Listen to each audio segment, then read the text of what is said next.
Hello and welcome to this week's episode of DotCom. I'm Jess and tonight we'll be bringing you the latest on current digital trends as well as speaking about the impacts of the internet.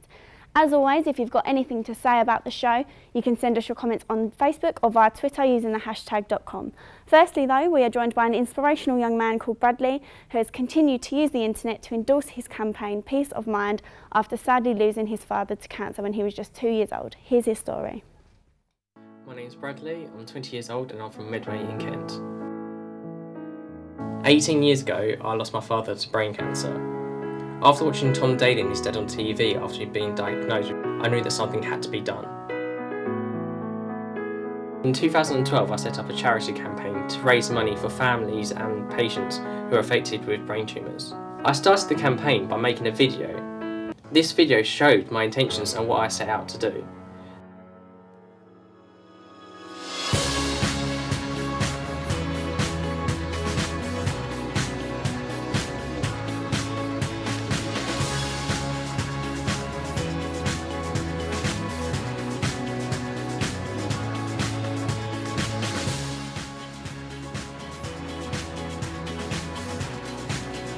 My video gained attention from Fixers, who are a charity that help young people from the ages of 16 to 24 to do good things.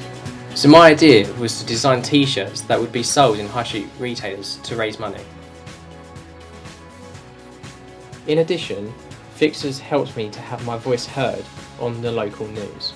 Tonight, when he was 2, he lost his father to brain cancer. Now he's starting his own campaign to warn other young people of the symptoms of the biggest cancer killer of the under 40s. Through the use of Facebook and networking, I managed to get my page over 2,000 likes. This meant more people could be aware of my campaign. The internet helped to promote my campaign to make it a success that it is. Well, we've got Bradley in the studio today. Bradley, thank you for coming in. You've come such a long way since the start of your campaign. So I heard you got in contact with Duncan Bannatyne through Twitter. How did that come about? How did you even think of the idea to try and get your campaign started? Well, my friend who also has brain cancer, Duncan Bannatyne does a lot of charity work, and she's been to some of his events, and he's following her on Twitter. Oh, okay. So by networking with her, and we managed to get into contact with him, and we direct messages, and he said I could send up a t-shirt to him and he see if he wants to get involved with the campaign. Yeah, and to try and boost your campaign. Yeah, definitely. Yeah, so it worked then? Yeah, it did work, and yeah. So do you think you would have gone as far as you have without the internet, or do you think? Definitely not.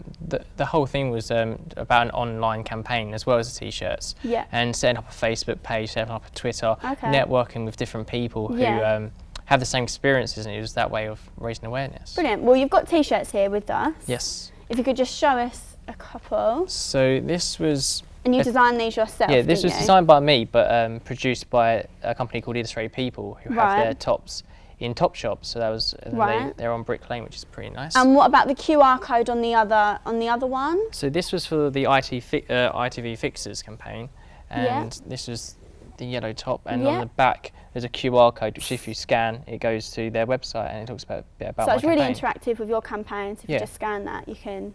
Yeah, definitely. Brilliant. So thank you for coming in and good luck with the rest of the campaign. Thank you very much. Thank you. Now, after seeing how the internet can positively influence a cause, we have a story from the other end of the scale. We went to meet two gaming addicts, Kurt and Chris, who spoke to us about the negative impact video games had on their lives. As the video game industry grows, so does the amount of players who have become addicted to them. Studies show that around 11% of players have become addicted, with the most addictive genre being massively multiplayer online games, or MMOs for short. DotCom met up with two gamers who shared their experiences with their game addiction. I play games for about 16 to maybe 20 hours a day. I play games because there's a massive thrill and a rush that you get when you're competing against other people. I started playing games when I was a lot younger, obviously not as many hours as I'm playing now, I had school to sort of keep me occupied, but once I'd gotten out of school, my health deteriorated a little. I didn't really have a lot to do at home. I was stuck at home a lot, and gaming sort of filled the void that was left there. I realised I was addicted when things with my ex-girlfriend started to get a bit crazy. She hated that I gamed, and back then I couldn't understand why. You know, I was so entwined with the gaming that I actually lost her from that, and that's when it made me realise how has it got that bad that I've decided to choose gaming over my girlfriend.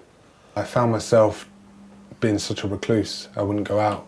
Even when my friends would, you know, ask if I want to hang out, I just would give some really rubbish excuse, and just because I wanted to game. I took some time to really sit back and think about what I'm actually doing in my life. You know, I didn't work, so I enrolled in a college course for mechanical engineering, which I'm now almost finished, and that's gone really well. And that also helped me to socialise more. I never really had anyone around to kind of help me get rid of my addiction, so I found myself thinking, okay, maybe I should just limit the amount of hours I play and slowly get smaller each time. Maybe 5 hours a day, you know, and it got better and better each time until, like now, I only really play like an hour or two, if that, a day. I used to play a lot of MMOs. I've now changed it to kind of a lot more casual games that I can just pick up, play for a bit, and then just, you know, go out with friends or whatever. So that really helped. If you would like to know more about gaming addiction, visit our website at bbc.co.uk/.com to find out more. Well, we are now joined by our technology guru Adam, who has brought us the latest updates on popular digital trends. Welcome. We're going to start off with Google Glasses. Right. There's a new invention from Google where it combines sunglasses with an on-screen monitor, so you can check your emails and stuff through the glasses whilst walking down the high street. Right. It's going to have a touchpad on the side, so you can scroll through them, the contacts, emails, your weather, your tweets, whatever really. And they're going to be getting a partnership with Ray-Ban and Right. Warner I'd definitely wear them. Parker. Yeah. Ray-Bans, exactly.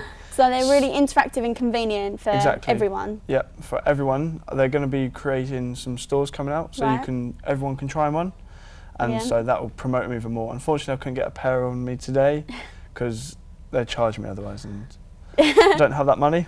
So you'd buy them then, you said? Yeah, but I'll probably end up just like when I'm lying in bed having the sunglasses on, just scrolling through Facebook. You're on YouTube watching videos Yeah. at night time. That's pretty cool. But yeah, it's a great invention coming out. It's the same technology as like the handheld smartphones and stuff. Oh, okay, so cool. it's easy to use and in theory. Right.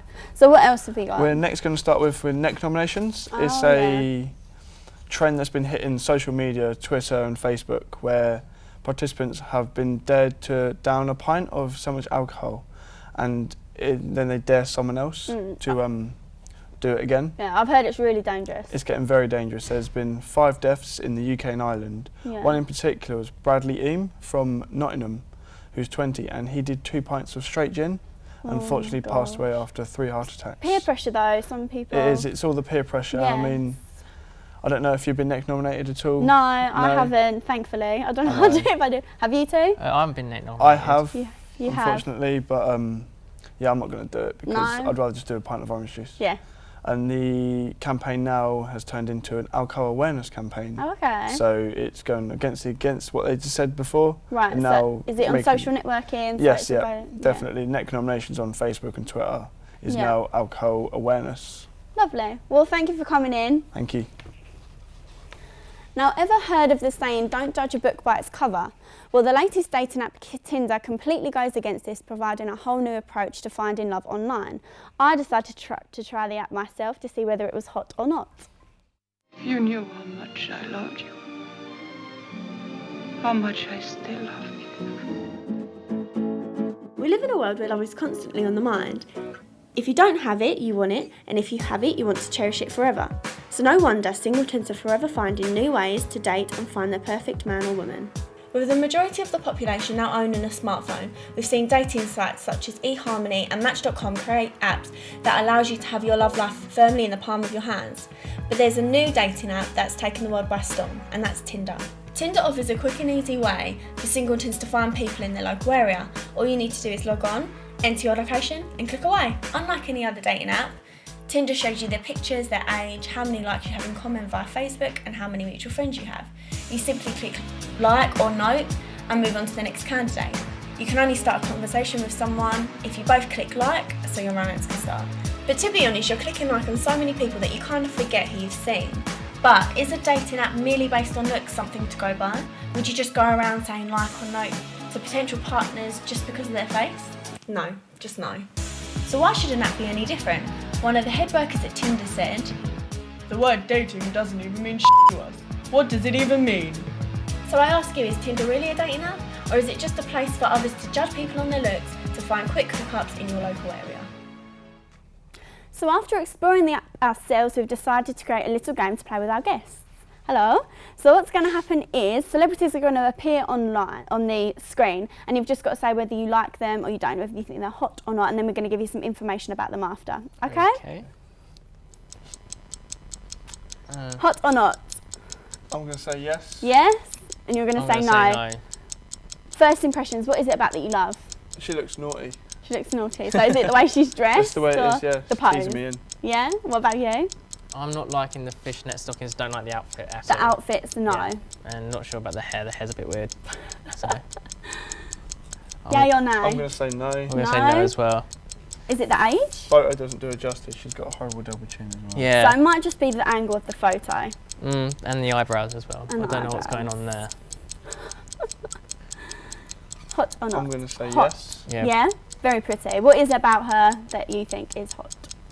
She looks like just beauty, really. Yeah. Classical.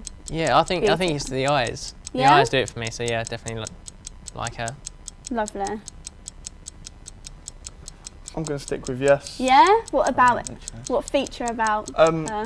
She just looks like a normal person, so Yeah? I would. Yeah? So what feature? What? Be honest. Honestly, put up bras, give it a bit of justice. What about you? I said no, just because she looks high maintenance Yeah. and I couldn't be dealing with that. Well, time's up. Now we're just going to give you a bit of information, but of course you know Tinder it only shows you the picture, so it doesn't give you their background story or anything, okay? So this is Deborah LaFave, she's 25, she's actually a paedophile. So you said yes. Wonderful. Oh, that's embarrassing. How do you feel? It's quite dangerous, really. It is on very Tinder. dangerous, yeah, You especially. didn't know. I mean, anyone can use Tinder. Yeah, so. of course. You happy you said no? I'm glad I said no now. Lindsay Torres is the youngest female, so you both said no, but you would have been very rich if you did. Jenna Klavova is a transgender. Transgender? Yeah. Wow. So she's actually man. Surgery's done well. That is Pardon? crazy. Surgery's done good. Yeah, so it's quite dangerous though, because you're saying yes to a man, Oh, really. well. Carmen Carrera, and this is also a man, but Oh, she models well. for Victoria's Secret. Exactly. 28. Okay. So does this change your perception? Would you now, knowing that, would you now say yes still, or would you say no? Really don't I'm going to know. have to change my mind about the billionaire. But other than that, yeah, I'm changing my mind for the rest. So what do you think about Tinder now?